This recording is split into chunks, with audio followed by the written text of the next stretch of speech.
अस्सलाम वालेकुम नाज़रीन, तफ्तीश.com के एक ख़ुसूसी प्रोग्राम के साथ मैं हूं आपका होस्ट इमदाद सुमरो। आज हम बात करेंगे शहर कराची के एक बड़े फ्रॉड की। ये फ्रॉड ताल्लुक़ रखता है उन गरीब आवाम के ख्वाबों से जिनके ख्वाब बिखरे जाते हैं, जिनसे दिन दहाड़े एक मुनज़्ज़म माफिया और सरकारी इदारों के एक खुले तावन से उनको लूट दिए। ये कहानी है उन गरीब ठेले वालों की। ये कहानी है 9 से 5 बजे तक मजदूरी करने वाले middle class, lower middle class और लोअर क्लास के लोगों की। जी हाँ, मैं आज बात कर रहा हूँ लैंड माफिया की, जो लोगों के ख्वाब छीनते हैं। उसमें से चंद अच्छे बिल्डर भी होंगे, अच्छे लोग भी होंगे, लेकिन 90% से ज़्यादा जो बिल्डर हैं इस शहर कराची में, बदकिस्मती से वो सरकारी ज़मीनों पे, दूसरे लोगों की ज़मीनों पे जाली कागजात बनाकर, बड़े बड़े सुनहरे ख्वाब देखकर इन गरीब तबके के लोगों से पैसे बटोरने में मसरूफ़ रहती है। उन गरीब लोगों का हाल इस तरह ही होता है जिस तरह आपके सामने नेस्ला टावर का हाल हुआ और जिस तरह कराची की मुख्तलिफ स्कीमों में हुआ, जिसमें लोगों की जमा पूंजी ख़त्म हो गई। पूरे सिंध, खुसूसन कराची में सरकारी और गैर सरकारी ज़मीनों पर कब्ज़ा करके उनके जाली कागजात बनाकर ज़मीनें बेचने का काम इंतहाई नफ़ा बख्श कारोबार अपने उरूज पे है। इस धंधे लेकिन गंदे काम से वाबस्ता लोग देखते ही देखते दिनों, महीनों और चंद सालों के अंदर करोड़पति, अरबपति और खरबपति बन जाते हैं। इनसे वाबस्ता लोग रेवेन्यू के अफसरान हो, सिंध बिल्डिंग कंट्रोल अथॉरिटी के अफसरान हो, मुख्तलिफ डेवलपमेंट अथॉरिटीज़ के अफसरान हो या कैंटोनमेंट बोर्ड्स के अफसरान, वो जल्दी जल्दी करोड़पति और अरबपति बन के अपने फैमिलियों समेत अक्सर इस मुल्क से राह फरार अख्तियार करते हैं। इस गंदे धंधे में जहाँ पर एक तरफ ज़मीनों पर कब्ज़ा करने वाले अफराद, जिन्हें लैंड माफिया या कब्ज़ा माफिया कहा जाता है, वो मुलव्वस है, लेकिन उनके साथ एक्टिव जो सपोर्ट होती है वो रेवेन्यू अफसरान की होती है। होता यूँ है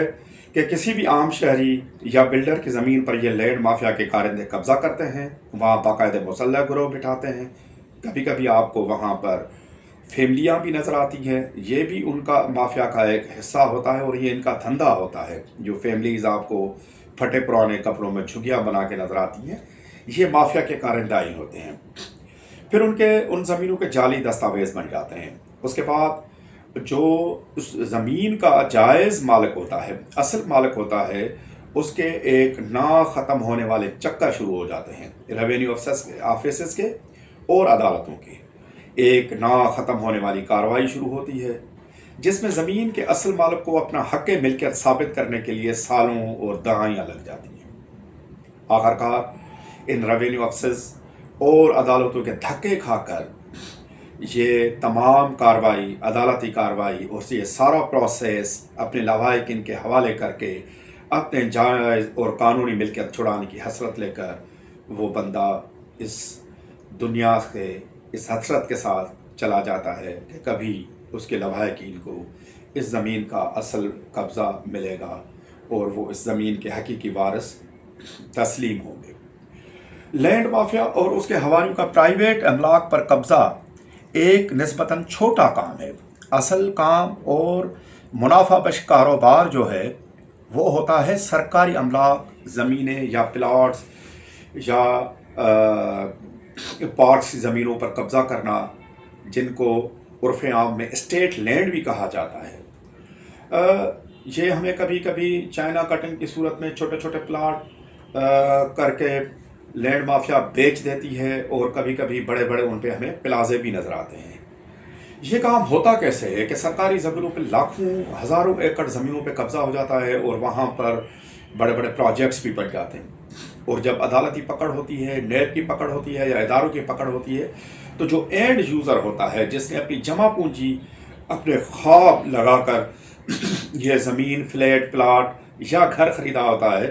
तो आखिर मुसीबत उसके ऊपर ही गिरती है। उसको कब्ज़ा खोर डिक्लेयर करके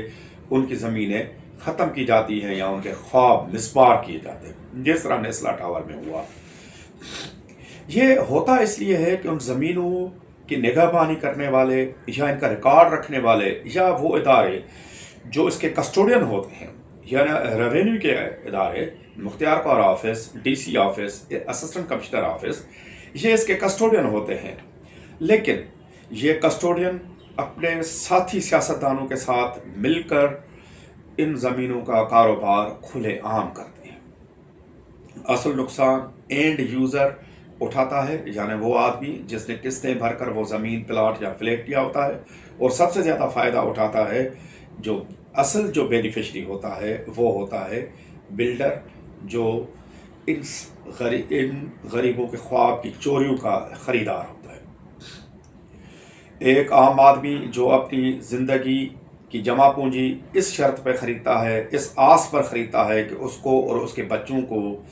अपनी छत मुयसर होगी, अपना छोटा फ्लैट होगा या छोटा सा घर होगा जिसमें वो अपनी ज़िंदगी घुट घुट के गुजारता है, और ये उनके ख्वाब वो लालची बेज़मीर बिल्डर और उसके हवारी बेच देते हैं, टूटते हैं, जिस तरह शहर कायद में अनगिनत जगह पे हुआ। इस सारे अमल, गंदे धंधे के पीछे और सरपरस्ती का एक मजबूत और मुनज़्ज़म माफिया है जिसको शहर कराची का बच्चा बच्चा सिस्टम के नाम से जानता है। शहर में बजाय एक कमिश्नर, सिटी पुलिस चीफ और उसके मातहत ज़िले का deputy commissioner, SSP, building control authority, मुख्तलिफ डेवलपमेंट अथॉरिटीज़ भी होती हैं, एक एंटी इंक्रोचमेंट पुलिस भी होती है, लेकिन असल ताकत और अख्तियार सिस्टम के हाथ में होता है। हर ज़िले का सिस्टम का एक सरबराह होता है, उसके कारिंदे होते हैं, और हुकूमत का असल सिस्टम और निज़ाम उसी सिस्टम के सरबराह और कारिंदों के मातहत होता है। हर ज़रूरतमंद, चाहे वो ज़मीनों पर कब्जा करने वाला ग्रोह हो या बिल्डर हो, उन सबको पता होता है कि तमाम सरकारी इदारे डमी हैं और उनका जायज़ या नाजायज़ काम इसी सिस्टम के ज़रिए होगा। अक्सर हमें सिस्टम के ख़िलाफ़ इक़्तिदार के आला सिविल और नॉन सिविल इदारों और शख्सियात के रूबरू बिल्डर्स और कारोबारी अफराद का एहतजाज भी नज़र आता है। मीडिया भी सिस्टम की गलतकारी को रिपोर्ट करती है, लेकिन ये लड़ाई और शिकायत दरअसल दो कारोबारी पार्टनर्स के दरमियान मामला तय न होने की सूरत में होता है। मामले तय नहीं पाते तो ये शिकायत भी होती है, एहतजाज भी होता है, और मीडिया को भी एक्टिव किया जाता है, क्योंकि एक फरीक यानी कि सिस्टम के लोग, सिस्टम से वाबस्ता लोग चोरी करते हैं, गलत कागज बनाते हैं। दूसरा फरीक यानी बिल्डर जानते बूझते वही चोरी का माल सस्ते दामों खरीदता है। तो खरीदो फरोख्त के इस धंधे में झगड़ा कीमत ज़्यादा कम कराने पर ही होता है, बाकी उसका कोई उसूल या ज़ाब्ता नहीं होता। हम गाए बगाए सिस्टम और बिल्डर्स माफिया के इस गठजोड़ से पर्दा उठाते रहेंगे और आपको इन गैर कानूनी स्कीमों से आगाह करते रहेंगे। इस सिलसिले में अब हम आते हैं कराची में एक इंतहाई पोश इलाका समझने वाले इलाके यानी के मलीर छावनी के सामने गुजरने वाली शाहराह एवेन्यू की कुछ स्कीमों के बारे में। एक ऐसे फ्रॉड की तरफ जो आजकल बड़ा आम है। हम जब कराची एयरपोर्ट से जनाह एवेन्यू पर पहुंचेंगे तो सबसे पहले हमें उल्टे हाथ पे 95 एकड़ पर गोल्फ क्लब नजर आएगा, क्योंकि सीधे हाथ पे तो मलीर छावनी है। उस गोल्फ क्लब को 95 एकड़ की ज़मीन सिंध हुकूमत ने वज़ारत दिफा को बाकायदा कानूनी तौर पर अलाट की है, और इसी गोल्फ क्लब के साथ वाली जगह पर मनियार ग्रुप के फ्रंट इदारे हुमेर एसोसिएट्स के कब्जे हैं। कब्जे तो मनियार ग्रुप के या हुमेर एसोसिएट्स के बहुत ज़्यादा है, लेकिन यहाँ पर इसी गोल्फ क्लब के साथ 36 एकड़ ज़मीन जो सरकारी ज़मीन है, स्टेट लैंड है, उस पर कब्जा करके रिहायशी स्कीमों का काम शुरू किया गया है। 26 एकड़ मनियार ग्रुप या हुमेर एसोसिएट्स के पास है, लेकिन जो 10 एकड़ फ्रंट वाली ज़मीन है उसमें से कुछ हिस्से मारूफ बिल्डर हनीफ गोहर की एक हाई राइज बिल्डिंग के साथ साथ एक हसीन विलास के नाम से एक और हाई राइज बिल्डिंग ज़ेर तामीर है। ये एक 2 एकड़ हनीफ गोहर और उनको दी गई है। हमें रेवेन्यू के ज़राए ने यह बताया है, सिंध हुकूमत के ये ज़राए ने बताया है कि मज़कूरा बिल्डर से सिस्टम ने अपना हिस्सा तलब किया। जब सिस्टम के लोगों को ये पता चला, सिस्टम के कारिंदों को ये पता चला कि ये सारा फ्रॉड है और ये 10 एकड़ या उससे मुतसिल जो 26 एकड़ है वो सरकारी ज़मीन है, पैसे मांगे गए, लेकिन जब पैसे नहीं दिए गए तो 26 एकड़ जो ज़मीन है उस पर اینٹی کرپشن کو اشارہ دیا گیا، اینٹی کرپشن ایسٹ نے کارروائی شروع کی، اور اس کے فوراً بعد جو قابضین ہیں حمیر ایسوسیٹس والے وہ سندھ ہائی کورٹ میں چلے گئے، لمبی چوڑی کارروائی چلتی رہی، آخرکار سندھ ہائی کورٹ کے حکم پر ناظر کی نگرانی میں ایک سروے ہوتا ہے، آفیشیل سروے، جس میں یہ ثابت ہوتا ہے کہ یہ 26 ایکڑ زمین سرکاری ہے اور اس پر ناجائز قبضہ کیا گیا۔ اس کے ساتھ ساتھ جو 10 ایکڑ زمین ہے جس پر قابضین کا یہ دعویٰ ہے کہ یہ 10 ایکڑ ہمارے اسی گولف کلب میں آ گئے تھے، جو ہمیں باقاعدہ طور پر اس کے الٹرنیٹ پلاٹ کے طور پر یہاں پر ہمیں الاٹ ہوئی ہے، لیکن اصل صورتحال یہ ہے کہ جب ہم ڈاکیومنٹری ایویڈنس اور کاغذات کا جائزہ لیتے ہیں کہ وہ 10 ایکڑ ان کی زمین کبھی بھی گولف کلب میں آئی نہیں تھی، وہ صرف 18 گھنٹے زمین تھی، اور وہ اس 18 گھنٹے کے بدلے دوسری زمین ان کو کبھی ملی ہی نہیں ہے۔ انہوں نے خود ازیوم کیا، خود قبضہ کیا، جعلی کاغذات کی مدد سے وہاں پر بیٹھے، ان کے پاس اپنی زمین کی حق ملکیت ثابت کرنے کا کوئی بھی جینیون ڈاکیومنٹ ہے ہی نہیں۔ ان سے جو بھی ادارہ ملنے جاتا ہے یا میڈیا سوال اٹھاتا ہے، یا میں خود حنیف گور صاحب کے ساتھ ملا اور 10 دن ان کا انتظار کیا، لیکن ان کے پاس اپنی زمین کا کوئی بھی سرکاری آفیشیل اور جینیون ڈاکیومنٹ ہے نہیں۔ اس حوالے سے ہمیں ذرائع نے یہ بتایا ہے کہ کمشنر کراچی نے سندھ حکومت کو رپورٹ بھی دی ہے کہ یہ زمین قابض ناجائز قبضہ ہے، سرکاری زمین ہے، اس کے خلاف کارروائی کی جائے۔ اب آتے ہیں کہ اس طرح کے سارے معاملات ہو گئے، اینٹی کرپشن کا کیس داخل ہو گیا، اینٹی کرپشن کی انویسٹیگیشن مکمل ہو گئی،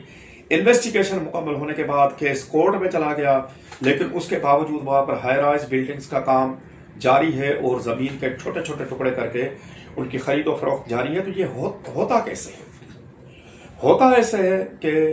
جو قابضین ہیں حمیر ایسوسیٹس والے یا منیار گروپ والے، انہوں نے سسٹم کے لوگوں سے رابطہ کیا، سسٹم کا جو سب سے بڑا آدمی ہے اس سے رابطہ کیا، اور مبینہ طور پر یہ ڈیل جو ہے دبئی میں ہوئی، ان کو کہا گیا کہ آپ نے ثابت کر لیا کہ ہماری زمین غلط ہے، ہم سرکاری زمین پہ بیٹھے ہوئے ہیں، ہم اپنی غلطی تسلیم کرتے ہیں، اور لیکن آپ آنکھیں بند کریں، یہ چند پیسے ہم سے لے، چند پیسے مطلب چند ارب روپے ان کو دیے گئے کہ وہ صرف خاموش رہیں گے۔ جب سسٹم خاموش رہے گا تو سندھ حکومت خاموش رہے گی، اور اس کے انڈر میں آنے والے ریونیو کے جو ادارے ہیں، اس کے علاوہ anti corruption, building control authority, سارے ادارے خاموش رہیں گے، وہ ادارے خاموش رہیں گے اور یہ اپنا کام کرتے رہیں گے۔ اس سب میں سب سے جو عجیب کردار ہے وہ فیصل کینٹونمنٹ بورڈ کا ہے۔ شہر کراچی میں رہنے والے سب افراد جانتے ہیں کہ جتنے بھی شہر میں کینٹونمنٹ بورڈز ہیں، وہاں پر اندھا دھند بغیر کاغذات کی ویریفیکیشن کے کام ہوتا ہے، جس کی سب سے بڑی مثال Delhi colony, Punjab colony, Akhtar colony ہے، جہاں پر اتنی ہائی رائز بلڈنگز بن گئی ہیں جو شاید سندھ بلڈنگ کنٹرول اتھارٹی اس کا نقشہ بھی اپروو نہیں کرے۔ وہاں پر صورتحال یہ ہوتی ہے کہ دن کے ٹائم پہ بھی لائٹ جلانی پڑتی ہے، بجلی کے سوا وہاں پر جانا نہیں ہوتا، ہوا اور پانی کا گزر نہیں ہوتا، پینے کا پانی میسر نہیں ہوتا، چھوٹے چھوٹے ڈربے نما فلیٹ بنائے گئے، اور ان سب کا پاس کرنے کا، اپروو کرنے کا سرا وہاں کی لوکل جو ہے کینٹونمنٹ بورڈ کے ذریعے۔ اب دیکھنا یہ ہے کہ سسٹم کا یہ گندا دھندا جاری رہتا ہے یا آگے چل کر کوئی اس شہر میں ریلیف ملتا ہے۔ ہم گائے بگائے آپ کو آغاز کرتے رہیں گے۔ ہم نے 1-2 اسکیم سے 36 ایکڑ سے شروع کیا ہے، اور اس سلسلے میں جناح ایونیو ہی ہمارا ٹارگیٹ ہے۔ اس میں جتنے بھی غلط بلڈنگز بنی ہوئی ہیں، جتنی بھی رہائشی اسکیمیں غلط ہیں، اس کے بارے میں ہم آپ کو ثبوت و سمیت آگاہ کریں گے۔ ہمارے پاس پوری ڈاکیومنٹری ایویڈنس اور انویسٹیگیشن ہے، اور ہم آپ کو آگاہ کرتے رہیں گے۔